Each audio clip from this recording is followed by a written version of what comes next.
X ray ಈ ಕಾರ್ಯಕ್ರಮದ ಪ್ರಾಯೋಜಕರು ಶಿವ ಟೂರ್ಸ್ ಅಂಡ್ ಟ್ರಾವೆಲ್ಸ್. ಸುಕ್ಷೇತ್ರ ಎದ್ದಲದೊಡ್ಡಿ ಮಠದ ವತಿಯಿಂದ ರಿಯಾಯಿತಿ ದರದಲ್ಲಿ ಕಾಶಿ ಯಾತ್ರೆ, ವಾರಣಾಸಿ, ಅಯೋಧ್ಯ, ಗಯಾ, ಪ್ರಯಾಗ್ರಾಜ್ ಪುಣ್ಯಸ್ಥಳಗಳ ಭೇಟಿ. ಆಸಕ್ತರು ಸಂಪರ್ಕಿಸಿ. ಹಲೋ, ನಮಸ್ಕಾರ. ಗೌರಿಶಕ್ಕಿ ಸ್ಟುಡಿಯೋದ ವಿಶೇಷ ಕಾರ್ಯಕ್ರಮ ಎಕ್ಸ್ರೇಗೆ ನಿಮಗೆಲ್ಲರಿಗೂ ಸ್ವಾಗತ. ನಾನು ಸಾಲಿಮಠ್ ಶಿರ್ಸಿ. ಸ್ನೇಹಿತರೆ, ಭಾರತ ಶ್ರೀಮಂತ ಸಂಸ್ಕೃತಿ, ಸಂಪ್ರದಾಯಗಳು ಮತ್ತು ಪ್ರಾಚೀನ ಪರಂಪರೆಗಳ ನಂಬಿಕೆಗೆ ಹೆಸರುವಾಸಿಯಾದ ದೇಶ. ಮೊದಲಿಂದಲೂ ಆಯುರ್ವೇದದಲ್ಲಿ ಭಾರತೀಯರಿಗೆ ಅಪಾರವಾದ ನಂಬಿಕೆ ಇರುವಂಥದ್ದು ಸಾರ್ವಕಾಲಿಕವಾದ ಸತ್ಯ. ಇತ್ತೀಚಿನ ದಶಕದಲ್ಲಿ ಭಾರತೀಯರಲ್ಲಿ ಈ ನಂಬಿಕೆ ಮತ್ತಷ್ಟು ಹೆಚ್ಚಾಗಿದ್ದು, ಆಯುರ್ವೇದ ಪರಂಪರೆಯ ಬಗ್ಗೆ ಜಾಗೃತಿ ಮೂಡಿದ್ದು ಭಾರತದಲ್ಲಿ ಹುಟ್ಟಿಕೊಂಡ ಆ ಒಂದು ಬ್ರ್ಯಾಂಡ್ನಿಂದ. ಆ ಒಂದು ನಿರ್ದಿಷ್ಟ ಬ್ರ್ಯಾಂಡ್ನ ಉದಯದ ನಂತರ ಕೋಟ್ಯಾಂತರ ಭಾರತೀಯರು ಆಯುರ್ವೇದ ಪರಿಹಾರಗಳತ್ತ ಮುಖ ಮಾಡ್ತಾರೆ.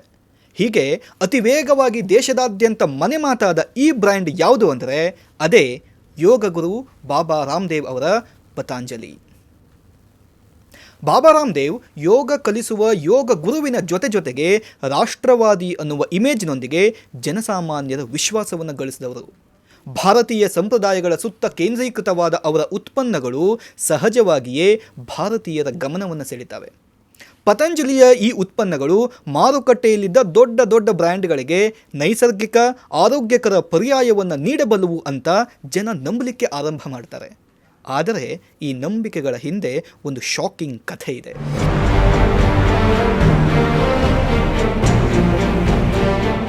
ಹಲ್ಲುಜ್ಜೋ ಪೇಸ್ಟ್ನಿಂದ ಹಿಡಿದು ಮೈ ತೊಳೆಯೋ ಸೋಪ್ನವರೆಗೆ, ಸೌಂದರ್ಯವರ್ಧಕ ಉತ್ಪನ್ನಗಳು ಅಂದರೆ ಕಾಸ್ಮೆಟಿಕ್ಸ್ನಿಂದ ಹಿಡಿದು ಜ್ಯೂಸ್ನವರೆಗೆ, ಪಾತ್ರೆ ತೊಳೆಯುವ ಸೋಪ್ನಿಂದ ಹಿಡಿದು ಸಂಸ್ಕಾರಿ ಜೀನ್ಸ್ನವರೆಗೆ ಎಲ್ಲ ತರಹದ ಉತ್ಪನ್ನಗಳಿಗೂ ಪತಾಂಜಲಿ ಕೈ ಹಾಕುತ್ತೆ. ಪತಾಂಜಲಿ ದೊಡ್ಡ ಸಾಮ್ರಾಜ್ಯವಾಗಿ ಬೆಳೆದು ನಿಂತುಕೊಳ್ಳುತ್ತೆ. 2017ರ ಒಂದೇ ಆರ್ಥಿಕ ವರ್ಷದಲ್ಲಿ 10,000 ಕೋಟಿಗೂ ಹೆಚ್ಚು ವಹಿವಾಟನ್ನು ನಡೆಸಿದ್ದು ಈ ಪತಾಂಜಲಿ.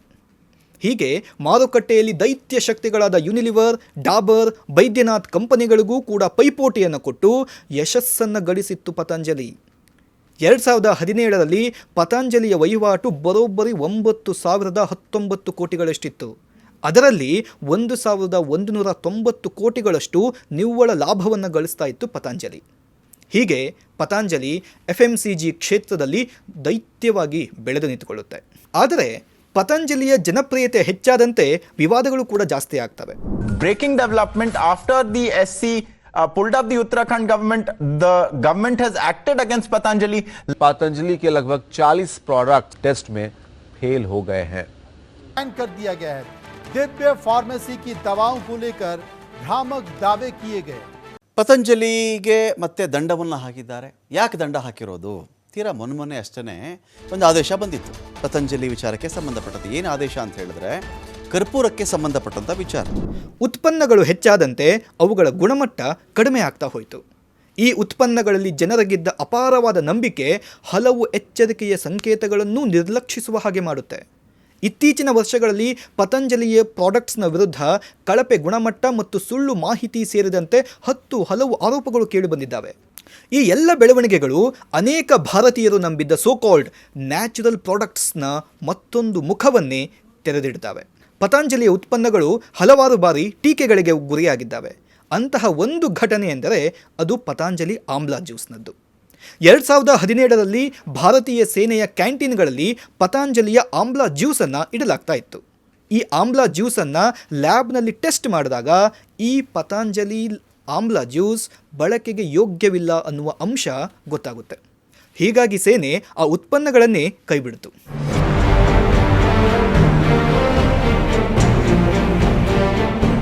ಪತಂಜಲಿ ಉತ್ಪನ್ನಗಳ ಗುಣಮಟ್ಟ ಮತ್ತು ಸುರಕ್ಷತೆಯನ್ನು ಪ್ರಶ್ನಿಸಿ ಹಲವು ಸಾರ್ವಜನಿಕ ಹಿತಾಸಕ್ತಿ ಮೊಕದ್ದಮೆಗಳು ಅಂದರೆ PILಗಳನ್ನು ಸಲ್ಲಿಸಲಾಯಿತು.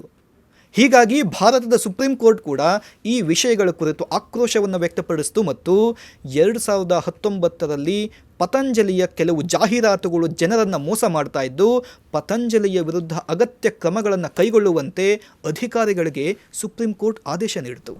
In the case of the Indian Ayurveda brand Patanjali, the country's top court has stepped in and it has warned the brand of a hefty fine for false advertising. Patanjali Ayurveda ಸಂಸ್ಥೆಯ ಜಾಹೀರಾತಿಗೆ ಬ್ರೇಕ್ ಹಾಕಿದೆ ಸುಪ್ರೀಂ ಕೋರ್ಟ್. ಪತಂಜಲಿ ಉತ್ಪನ್ನಗಳ ಬಗ್ಗೆ ಸುಳ್ಳು ಜಾಹೀರಾತು ಪ್ರಕರಣಕ್ಕೆ ಸಂಬಂಧಪಟ್ಟಂತೆ ಈಗ supreme ಕೋರ್ಟ್ಗೆ ಬಾಬಾ ರಾಮದೇವ್ ಕೂಡ ಹಾಜರಾಗಿದ್ದಾರೆ. The Supreme Court has come down heavily on the misleading ads by Patanjali. The Supreme Court has said that they are not satisfied with Baba Ramdev's apology. ಜನರನ್ನ ದಿಕ್ಕು ತಪ್ಪಿಸುವ ಜಾಹೀರಾತು ನೀಡಿದ ಪ್ರಕರಣಕ್ಕೆ ಸಂಬಂಧಿಸಿದಂತೆ ಇದೇ ವರ್ಷ ಏಪ್ರಿಲ್ನಲ್ಲಿ ಸುಪ್ರೀಂ ಕೋರ್ಟ್ ಪತಂಜಲಿ ಸಂಸ್ಥೆಯ ಬಾಬಾ ರಾಮದೇವ್ ಹಾಗೂ ಆಚಾರ್ಯ ಬಾಲಕೃಷ್ಣ ಅವರನ್ನು ತರಾಟೆಗೆ ತೆಗೆದುಕೊಂಡು ಪತ್ರಿಕೆಗಳಲ್ಲಿ ಬೇಷರತ್ ಕ್ಷಮಾಪಣೆ ಅಂದರೆ ಅಪಾಲಜಿಯನ್ನು ಕೇಳಲಿಕ್ಕೆ ತಾಕೀತು ಮಾಡಿತು. ಬಾಬಾ ರಾಮದೇವ್ ತೀರಾ ಚಿಕ್ಕದಾಗಿ ಪತ್ರಿಕೆಗಳಲ್ಲಿ ಅಪಾಲಜಿ ಅಂದರೆ ಕ್ಷಮಾಪಣೆಯನ್ನ ಪ್ರಕಟ ಮಾಡಿದ್ದರು. ಇದರಿಂದ ಆಕ್ರೋಶಗೊಂಡ ಸುಪ್ರೀಂ ಕೋರ್ಟ್ ಬಾಬಾ ರಾಮದೇವ್ ಅವರ ಕುರಿತು ನೀವೇನು ಮುಗ್ಧರೂ ಅಲ್ಲ, ನಾವೇನು ಕುರುಡರೂ ಅಲ್ಲ, ನಿಮ್ಮ ಕಂಪನಿ ಪ್ರಾಡಕ್ಟ್ಸ್ನ ಜಾಹೀರಾತುಗಳನ್ನು ಎಷ್ಟು ದೊಡ್ಡದಾಗಿ ದೊಡ್ಡ ಅಕ್ಷರಗಳಲ್ಲಿ ಕೊಡ್ತೀರೋ ಅಷ್ಟೇ ದೊಡ್ಡ ಅಕ್ಷರಗಳಲ್ಲಿ ಕ್ಷಮಾಪಣೆಯನ್ನು ಮುದ್ರಣ ಮಾಡಿ ಅಂತ ಮತ್ತೊಮ್ಮೆ ಆದೇಶ ಕೊಡ್ತು.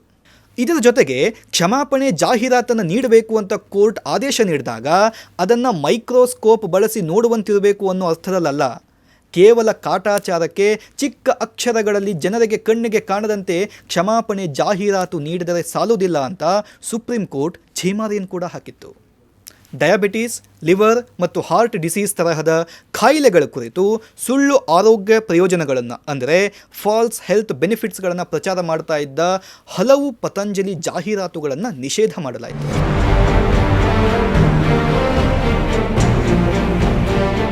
ಇನ್ನು ಕೋವಿಡ್ ಸಮಯದಲ್ಲಂತೂ ಕೊರೋನಾ ಔಷಧಿ ಅಂತ ಪ್ರಾರಂಭಿಸಿದ ಪತಂಜಲಿಯ ಒಂದು ಪ್ರಾಡಕ್ಟ್ ದೇಶ ವಿದೇಶಗಳಲ್ಲಿ ಕೂಡ ಸುದ್ದಿ ಮಾಡಿತು. ಅದರ ಹೆಸರೇ ಕೊರೋನಿಲ್. कि कोरोना की पहली Ayurvedic clinically control trial based evidence research based medicine. बोले एक शब्द क्योर शब्द बोलने में ये मेडिकल टर्मिनोलॉजी का एक शब्द है, उसको बोलने में आपत्ति होती है. अरे भाई लोग ठीक हो गए ना, बस अच्छी बात है ना. कोरोना का पहला Ayurvedic treatment, this is not only control, cure है ये उसका. और बड़ी बात है कि ये कहते हुए हमें फक्र है कि इसमें 100% रिकवरी रेट है. ಕೊರೋನಾಗೆ ಪತಂಜಲಿಯ ಈ ಕೊರೋನಿಲ್ ಆಯುರ್ವೇದ ಚಿಕಿತ್ಸೆ ಅಂತ ಪತಂಜಲಿ ಘೋಷಣೆ ಮಾಡಿಕೊಳ್ತು. ಬಾಬಾ ರಾಮದೇವ್ ಅತಿ ಉತ್ಸಾಹದಿಂದ ಈ ಕೊರೋನಿಲ್ ಅನ್ನುವಂಥ ಪ್ರಾಡಕ್ಟನ್ನು ಎಲ್ಲ ಕಡೆಗಳಲ್ಲಿ ಪ್ರಚಾರ ಮಾಡ್ತಾ ಇದ್ದರು. ಕಡೆಗೆ ಭಾರತ ಸರ್ಕಾರದ ಆಯುಷ್ ಸಚಿವಾಲಯ ಮಧ್ಯಪ್ರವೇಶ ಮಾಡಿ ಕೊರೋನಿಲ್ ಕೊರೋನಾಗೆ ಮದ್ದಲ್ಲ, ಕೊರೋನಿಲ್ ಕೋವಿಡನ್ನು ಗುಣಪಡಿಸಬಹುದು ಅಥವಾ ತಡೆಯಬಹುದು ಅಂತ ಹೇಳೋದಕ್ಕೆ ಯಾವುದೇ ವೈಜ್ಞಾನಿಕ ಪುರಾವೆಗಳಿಲ್ಲ ಅನ್ನುವಂಥದ್ದನ್ನು ಹೇಳ್ತು. ಆರೋಗ್ಯ ಬಿಕ್ಕಟ್ಟಿನ ಅಂದರೆ ಕೋವಿಡ್ ಬಿಕ್ಕಟ್ಟಿನ ಈ ಸಂದರ್ಭದಲ್ಲಿ ಇಂತಹ ಸುಳ್ಳು ಮಾಹಿತಿಗಳು ದೊಡ್ಡ ಆಘಾತಕಾರಿಯಾಗಿರ್ತವೆ ಮತ್ತು ಈ ತರಹದ ಸುಳ್ಳು ಮಾಹಿತಿಗಳು ಜನರನ್ನು ದಾರಿ ತಪ್ಪಿಸಿ ಹಾನಿ ಮಾಡ್ತವೆ. ಇದೆಲ್ಲ ಸುಳ್ಳು ಪ್ರಚಾರ ಅಂತ ಸ್ಪಷ್ಟೀಕರಣ ಕೊಡಬೇಕಾಯಿತು. ಇದರಿಂದ ಪತಂಜಲಿಗೆ ವ್ಯಾಪಕ ಹಿನ್ನಡೆ ಆಯಿತು. ಇಂಡಿಯನ್ ಮೆಡಿಕಲ್ ಅಸೋಸಿಯೇಷನ್ ಪತಂಜಲಿಯ ಈ ಕ್ಲೇಮ್ಗಳನ್ನು ಖಂಡಿಸಿ ಕಾನೂನು ನೋಟಿಸ್ಗಳನ್ನು ಕೊಡ್ತು. ಆದರೂ ಅನೇಕ ಜನ ಪವಾಡ ಚಿಕಿತ್ಸೆಯ ಭರವಸೆಯಲ್ಲಿ ಕುರುಡಾಗಿ ಪತಂಜಲಿಯ ಉತ್ಪನ್ನಗಳನ್ನು ಖರೀದಿಸಿದರು.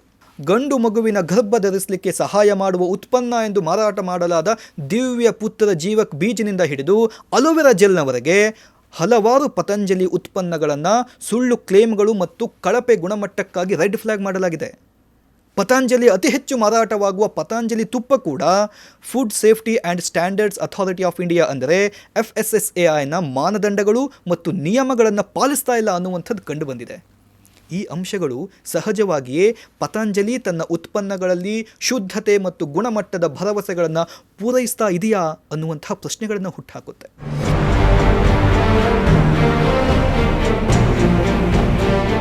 ಇಷ್ಟೆಲ್ಲ ನಡೀತಾ ಇದ್ದರೂ ನಿಮ್ಮಲ್ಲಿ ಒಂದು ಪ್ರಶ್ನೆ ಮೂಡ್ಬೋದು, ಜನ ಪತಂಜಲಿ ಪ್ರಾಡಕ್ಟ್ಸನ್ನು ಸುಲಭವಾಗಿ ನಂಬಿದ್ದು ಹೇಗೆ? ವೈದ್ಯಕೀಯ ಔಷಧಿಗಳಲ್ಲಿ ಇಲ್ಲದ ನಂಬಿಕೆ ಪತಂಜಲಿ ಔಷಧಿಗಳಲ್ಲಿ ಬಂದಿದ್ದು ಹೇಗೆ? FMCG ಕ್ಷೇತ್ರದಲ್ಲಿ ಪತಂಜಲಿ ದೈತ್ಯ ಕಂಪನಿಗಳನ್ನು ಹಿಂದಿಕ್ಕಿದ್ದು ಹೇಗೆ ಅಂತ. ಪತಂಜಲಿಯ ಯಶಸ್ಸು ಅದರ ಮಾರ್ಕೆಟಿಂಗ್ನ ಹಿಂದೆ ಇದೆ. ಇದನ್ನು ತಿಳ್ಕೊಳ್ಬೇಕು ಅಂದರೆ ಸ್ವಲ್ಪ ಇತಿಹಾಸವನ್ನು ಕೂಡ ಗಮನಿಸಬೇಕು. ಬನ್ನಿ ನೋಡ್ಕೊಂಡು ಬರೋಣ. 1990ರಲ್ಲಿ ಯೋಗದ ಅಧ್ಯಯನ ಮುಗಿಸಿದ ಬಾಬಾ ರಾಮದೇವ್ ಹಳ್ಳಿಗಳಲ್ಲಿ ಯೋಗವನ್ನು ಕಲಿಸಲಿಕ್ಕೆ ಆರಂಭ ಮಾಡ್ತಾರೆ. ನಂತರ 1995ರಲ್ಲಿ ಬಾಬಾ ರಾಮದೇವ್ ತಮ್ಮ ಸ್ನೇಹಿತ ಆಚಾರ್ಯ ಬಾಲಕೃಷ್ಣ ಮತ್ತು ಆಚಾರ್ಯ ಕರ್ಮವೀರ್ ಅವರೊಂದಿಗೆ ಸೇರಿ ದಿವ್ಯ ಯೋಗ ಮಂದಿರ್ ಟ್ರಸ್ಟನ್ನು ಸ್ಥಾಪನೆ ಮಾಡ್ತಾರೆ. ದಿವ್ಯ ಯೋಗ ಮಂದಿರ್ ಟ್ರಸ್ಟ್ನಲ್ಲಿ ಯೋಗ ಕ್ಯಾಂಪ್ಗಳನ್ನು ನಡೆಸಲಿಕ್ಕೆ ಆರಂಭ ಮಾಡ್ತಾರೆ. ಇಲ್ಲಿಂದಲೇ ಈ ಬಿಸ್ನೆಸ್ನ ಐಡಿಯಾ ಆರಂಭ ಆಗುತ್ತೆ. ಬಾಲಕೃಷ್ಣ ಯೋಗ ಶಿಬಿರಗಳ ಜೊತೆಗೆ ಆಯುರ್ವೇದಿಕ್ ಫಾರ್ಮಸಿಯನ್ನು ಕೂಡ ಆರಂಭ ಮಾಡ್ತಾರೆ.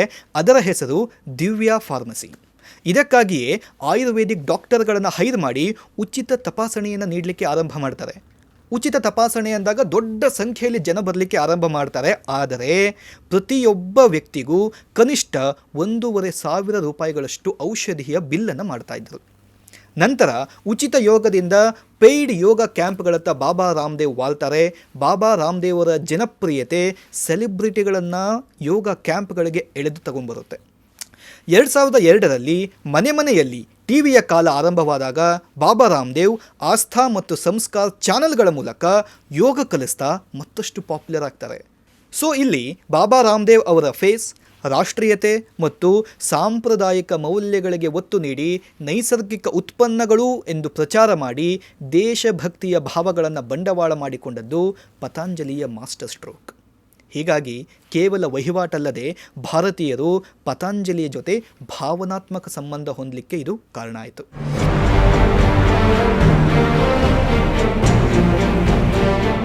ಒಟ್ಟಿನಲ್ಲಿ ಪತಂಜಲಿಯ ಕಥೆ ಕೇವಲ ಒಂದು ಬ್ರ್ಯಾಂಡ್ ಅಥವಾ ಒಬ್ಬ ವ್ಯಕ್ತಿ ಅಥವಾ ಒಬ್ಬ ಬಿಸಿನೆಸ್ ಮ್ಯಾನ್ನ ಕಥೆ ಅಲ್ಲ.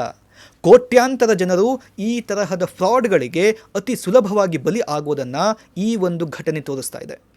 ಸಾಂಪ್ರದಾಯಿಕ ಚಿಕಿತ್ಸೆಯನ್ನು ಆಳವಾಗಿ ನಂಬಿರುವ ನಮ್ಮ ದೇಶದಲ್ಲಿ ಬಾಬಾ ರಾಮದೇವ್ ಪತಂಜಲಿಯ ಮೂಲಕ ಆಯುರ್ವೇದದಲ್ಲಿನ ಜನರ ನಂಬಿಕೆ ಮತ್ತು ದೇಶದ ಮೇಲಿನ ಪ್ರೀತಿಯನ್ನು ಬಂಡವಾಳ ಮಾಡಿಕೊಂಡು ತಮ್ಮ ಸಾಮ್ರಾಜ್ಯವನ್ನು ಕಟ್ಟಿಕೊಳ್ತಾರೆ.